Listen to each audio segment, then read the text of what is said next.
Bien, alors compte tenu de la présentation assez complète qui a été faite par ma voisine, nous nous sommes concertés pour ne pas déséquilibrer trop l'agenda de la journée et en même temps peut-être resserrer ma présentation sur l'idée principale. Je vais donc reprendre un peu des éléments de la présentation qui devaient être un peu plus étoffés au départ. Juste pour vous redonner quelques éléments généraux, effectivement on va parler de l'école et avec une expérience qui est plutôt sur ce qu'on appelle l'Académie de Nantes, ce qui correspond à la région Pays de la Loire. Alors, on se trouve finalement avec une école qui a plusieurs missions, vous le savez, c'est à la fois apprendre, c'est obtenir des diplômes. Alors apprendre aujourd'hui, c'est des connaissances et des compétences, on a toujours besoin d'apprendre des choses, et puis on a aussi besoin d'apprendre à faire des choses. Donc c'est ce qui correspond à, on va dire, des connaissances en action. Alors on a l'air un peu loin du sujet, mais on verra quand même que sur la question des compétences, c'est un virage important pour passer des connaissances aux compétences, puisque les compétences, on peut les vérifier par rapport à des situations concrètes. Et on va dire l'enjeu de l'école, c'est au-delà de l'acquisition des connaissances et des compétences, c'est aussi de préparer l'insertion sociale et professionnelle, ça tout le monde le sait, et puis, alors c'est plutôt une spécificité française, de former des futurs citoyens ouverts et responsables. Il y a des pays où la formation des citoyens n'est pas forcément confiée à l'école, c'est confié à la société civile, c'est d'autres acteurs qui le réalisent. En France, il y a ces trois pieds-là, finalement, sur lesquels le système éducatif fonctionne.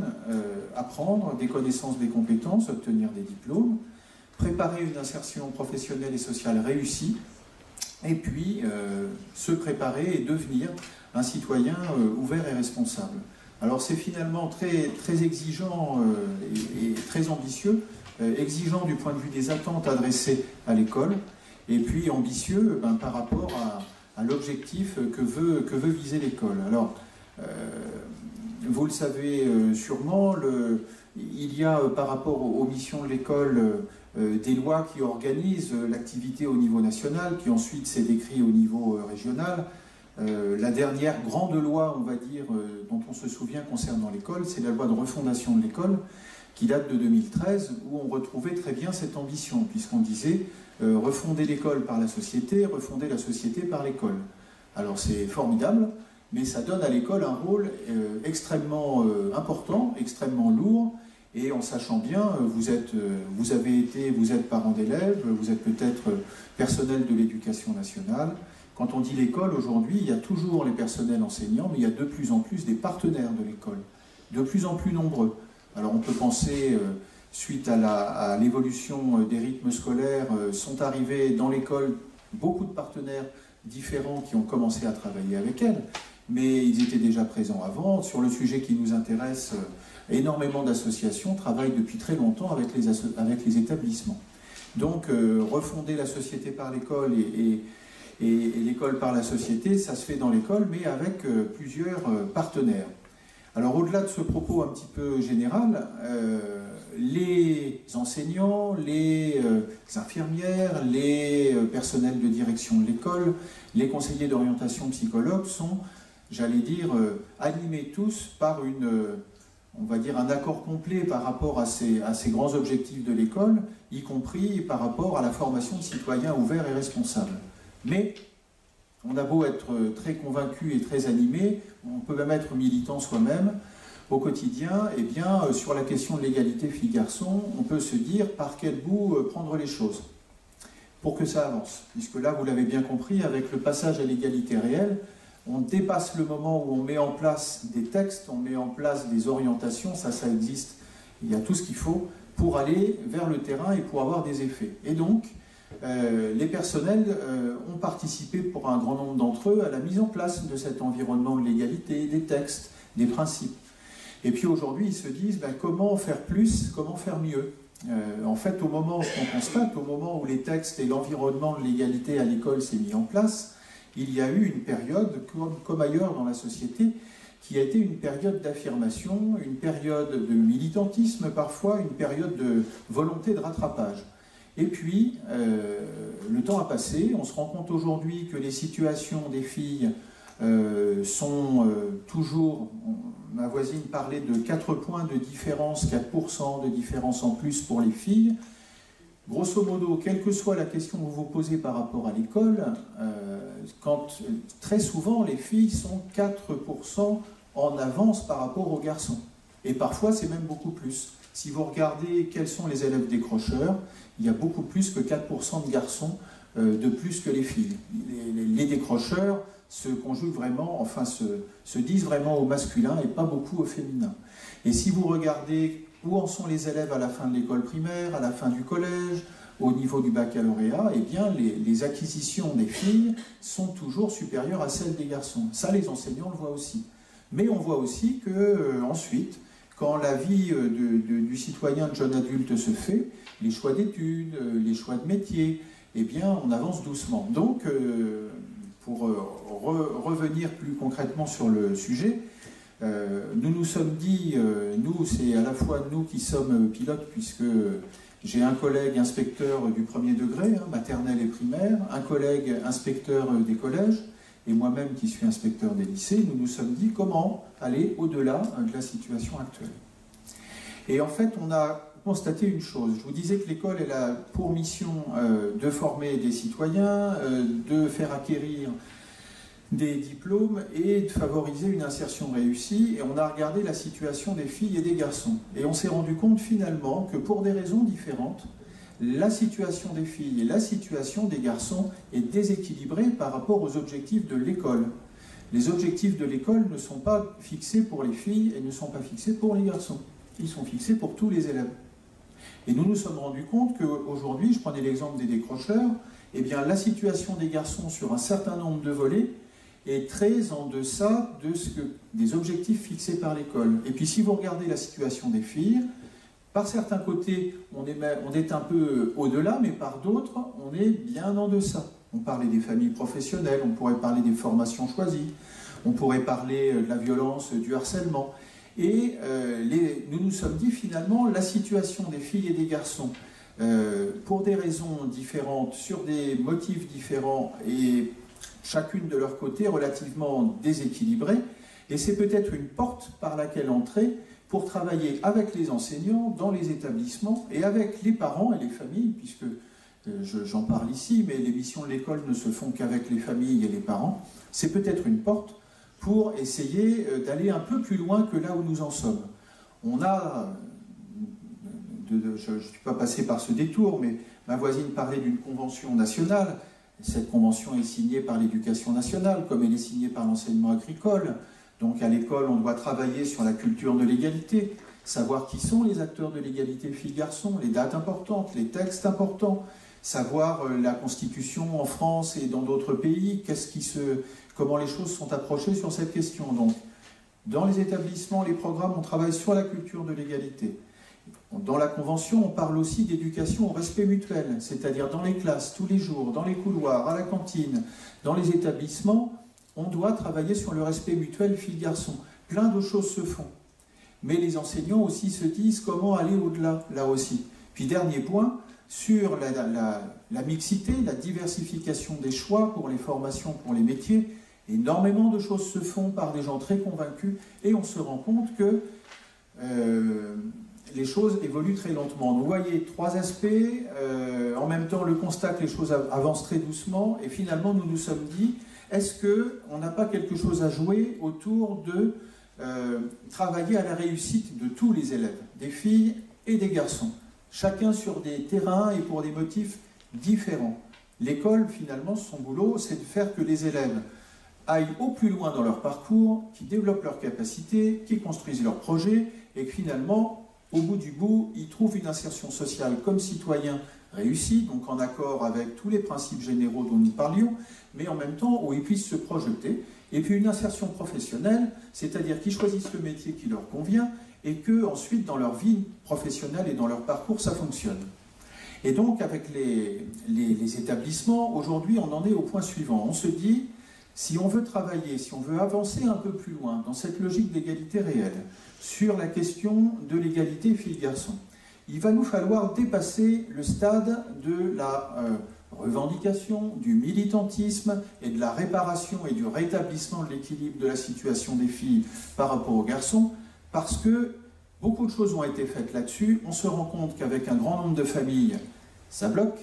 On se rend compte qu'avec un certain nombre de partenaires de l'école, ils ont l'impression qu'on vient leur dire, comme aux familles d'ailleurs, ils ont l'impression qu'on vient leur dire ce qu'ils doivent faire, et on se rend compte qu'on a du mal à faire avancer les choses. Alors, il faut être bien clair, le chemin à trouver n'est pas facile, parce qu'en même temps, c'est l'école de la République, donc il y a des valeurs de la République, la Constitution, le pays, le Parlement vote, le Parlement décide, donc l'école apporte, transmet, met en avant des valeurs, dont celle de l'égalité filles-garçons, ça c'est une chose, et en même temps, on le sait bien, dans les familles, dans l'intimité des familles et dans les pratiques éducatives et les choix familiaux, eh bien les gens restent quand même libres de faire comme ils veulent, et après tout, tant mieux, tant mieux.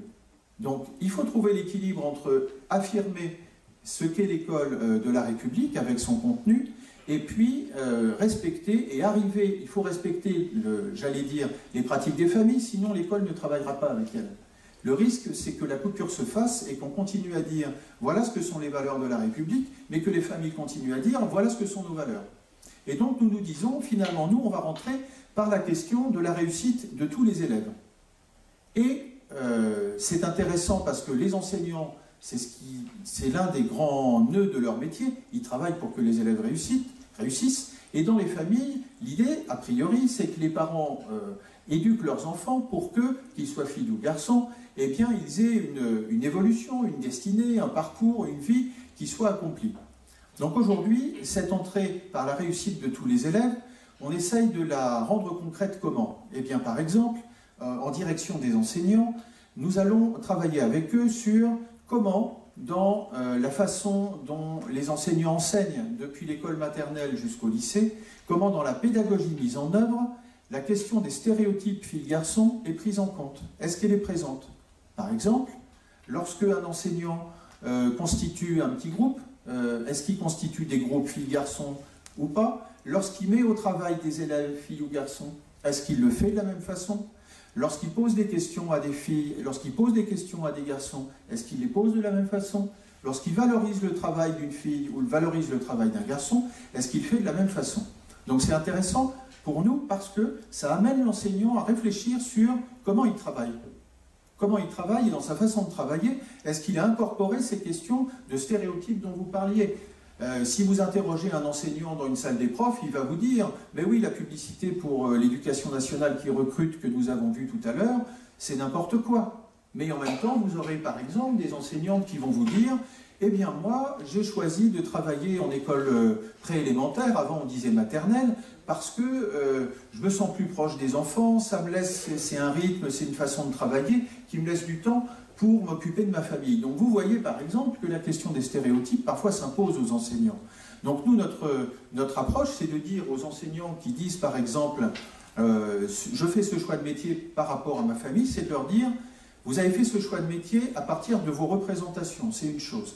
Mais aujourd'hui, les missions de l'école, ce ne sont pas celles-là. C'est-à-dire qu'un enseignant, il est enseignant dans l'école de la République, disons les choses comme ça, et qu'à ce titre-là, il y a des programmes, et l'idée n'est pas de transposer les stéréotypes que l'on a dans sa culture et son environnement familial dans les relations avec les élèves. Et donc, on va travailler avec les enseignants de façon à ce que, dans leur façon d'enseigner, mais aussi dans leur façon d'évaluer, mais aussi dans leur façon d'examiner les choix d'orientation, ils soient amenés à réfléchir, est-ce que dans ma façon de faire, j'incorpore des stéréotypes qui concernent la place des filles et des garçons? Donc ça, c'est un peu, sur le papier, ça devrait être présent. Si vous allez dans une classe, si vous regardez des bulletins scolaires avec les appréciations pour les filles et les garçons, on va retrouver l'histoire du petit bébé avec le regard des deux amphithéâtres. Donc, ce que je veux dire, c'est égalité réelle, une entrée qui est plus à travers la réussite, un objectif de réussite partagée pour les filles et les garçons, ce qui ne nous empêchera pas de traiter les questions, par exemple, de violence en milieu scolaire, de harcèlement, de discrimination, de stéréotypes. Mais vous voyez qu'on les traite moins dans une optique de rattrapage de la situation des filles par rapport à celle des garçons, puisque celle des garçons n'est pas forcément satisfaisante en soi. On la traite plus du point de vue de la réussite de la situation des filles et des garçons dans leur parcours scolaire. Merci, merci Madame Thomas, et merci aussi Monsieur Maréchaux. Je vais vous poser deux questions. Chacun prend la question qu'il veut. La première question, c'est est-ce que l'on peut dire que le féminisme est une lutte et une philosophie? Et la deuxième question, c'est quelle est la place des hommes dans le combat féministe? Alors, à l'école, on voit bien que les enseignants sont indifféremment hommes ou femmes, donc disons plutôt dans la vie publique plutôt qu'à l'école. Voilà. Alors, Madame Thomas, quelle question prenez-vous? J'ai envie de répondre un tout petit peu, oui, un tout petit peu aux deux. Donc, est-ce que c'est une lutte? Oui, bien sûr, ce serait ne pas reconnaître tout le travail des femmes et des hommes féministes qui se sont battus pour que nous ayons les avancées que nous avons et les prises de conscience que nous avons aujourd'hui. Alors oui, bien sûr, c'est une lutte. Oui, bien sûr, c'est une philosophie. C'est une philosophie, c'est un art de vivre, c'est tout le monde, c'est pour ça que tout le monde est concerné. C'est-à-dire que tout le monde a ses représentations sur la place des femmes et des hommes, et tout le monde peut éveiller les autres sur la place des femmes et des hommes dans la société. Donc oui, tout à fait. La deuxième question, c'était quoi? C'est la place des hommes dans le combat féministe. Ah, bien sûr. Alors, il serait totalement faux de penser qu'il y a les femmes féministes à côté et puis les hommes machistes de l'autre. C'est totalement faux. Vous avez des femmes qui font progresser cette cause des femmes, la place des femmes et l'égalité dans la société. Vous avez des femmes qui ne font absolument pas progresser les choses. On l'a observé, par exemple, dans les femmes qui ont des responsabilités. Il y a des femmes qui ont des responsabilités et qui aident les autres à oser entreprendre, progresser, repousser ce plafond de verre dont je parlais tout à l'heure. Et il y a des femmes qu'on appelle un peu les reines des abeilles, c'est-à-dire qu'elles sont arrivées à un poste à responsabilité remarquable, certes dans un milieu très masculin, et elles y sont bien, comme ceci, donc elles n'ont pas du tout envie que ça bouge. Et vous avez des hommes qui ont et vous êtes là messieurs, qui ont des sensibilités, qui ont des combats féministes et humanistes, et qui ont envie que les choses bougent. Donc là, c'est pas du tout une histoire de sexe, c'est vraiment une histoire d'engagement. Merci Madame, Monsieur Maréchaux. Alors sur la question de la philosophie, enfin le féminisme lutte et philosophie, il se trouve alors à l'école la question, je parlais tout à l'heure d'acquisition de compétences, la question de la culture, de l'histoire est très importante, c'est vraiment une approche fondamentale. Vous citiez tout à l'heure Madame Nourricier, on aurait pu parler de Michel Perrault, un certain nombre d'auteurs qui aujourd'hui sont de plus en plus connus et de fait, puisque vous le savez, les enseignants et les enseignantes se forment un grand nombre d'années après le bac, puisqu'on recrute à Bac+5, donc la question de la culture, dans la culture des enseignants, des personnes qui deviennent enseignants, de leur parcours et des sciences sociales est vraiment une question dans laquelle, à mon avis, le féminisme est pris en compte. Il y a sans doute, du point de vue de certains enseignants et certaines enseignantes particulièrement, mais comme on le trouve ailleurs dans la société, peut-être à certains moments la perception que les choses sont installées. Ce qui n'est sûrement pas le cas ni pour elles en tant que professionnelles, ni pour les filles élèves qui sont à l'école. Donc une philosophie, oui, puisque j'allais dire l'objectif de former des citoyens ouverts, responsables et travailler à leur émancipation dans l'école de la République, ça passe de toute façon par ce volet-là. C'est vraiment quelque chose qui reste important. Après, sur la question des hommes, pas sur cette question-là, alors je prendrai un seul exemple. Depuis très longtemps, tous ceux qui s'occupent d'orientation des élèves, depuis le milieu du collège jusqu'à la fin du lycée, essayent de faire comprendre aux élèves, filles particulièrement, qu'un certain nombre de métiers leur sont accessibles. C'est très utile, c'est important, il y a des témoignages de femmes professionnelles qui viennent, ça existe, ça continue et c'est très utile. Nous, on souhaite conserver ce niveau-là, mais aller un petit peu plus loin, en travaillant sur les questions de mixité en milieu professionnel. C'est-à-dire qu'au-delà du choix d'un métier par les élèves filles, dans la droite ligne de ce que nous expliquions tout à l'heure, on souhaite sensibiliser les élèves filles et garçons à la question, au-delà du choix du métier, à la place de la mixité homme-femme dans la vie professionnelle. Alors de façon concrète, on utilise le rectorat à participer au financement de ce qu'on appelle un jeu sérieux, qui est un jeu pédagogique qui se fait sur écran, qui a été développé par le Conservatoire national des arts et métiers Pays de la Loire, et dont la thématique est autour de la mixité en milieu professionnel. Donc jeu sérieux, vous êtes à la place d'un personnage, vous êtes dans des situations. Là, en l'occurrence, il s'agit, dans un service d'entreprise, de constituer une équipe pour le lancement d'un produit, une équipe projet avec des hommes et des femmes, et donc il y a des questions de comment on s'y prend et comment on fait pour que, de fait, on atteigne l'objectif qui est, on va bien lancer le produit, ça va fonctionner pour le business de l'entreprise, mais c'est aussi les hommes et les femmes qui sont dans l'équipe, comment va-t-on tenir compte de leurs attentes, de leurs demandes pour qu'ils soient mobilisés. Et ce jeu sérieux est expérimenté dans une classe de première économique et sociale, dans un lycée nantais. Alors c'est intéressant, parce que les filles et les garçons élèves jouent à ce jeu. Dans le jeu, il y a des filles et des garçons, et c'est bien la question de la vie au travail avec des filles et des garçons. Et on s'est rendu compte que ça marche pas mal, parce que le jeu sérieux permet de passer par un personnage.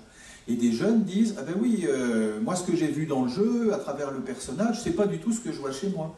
Dans ma famille, on n'a pas ce discours-là sur la place de l'homme ou la place de la femme. » Donc vous voyez, quelle place pour les hommes? On passe du choix d'un métier masculin par une femme à la question de la mixité dans la vie professionnelle, et c'est, je pense, très intéressant.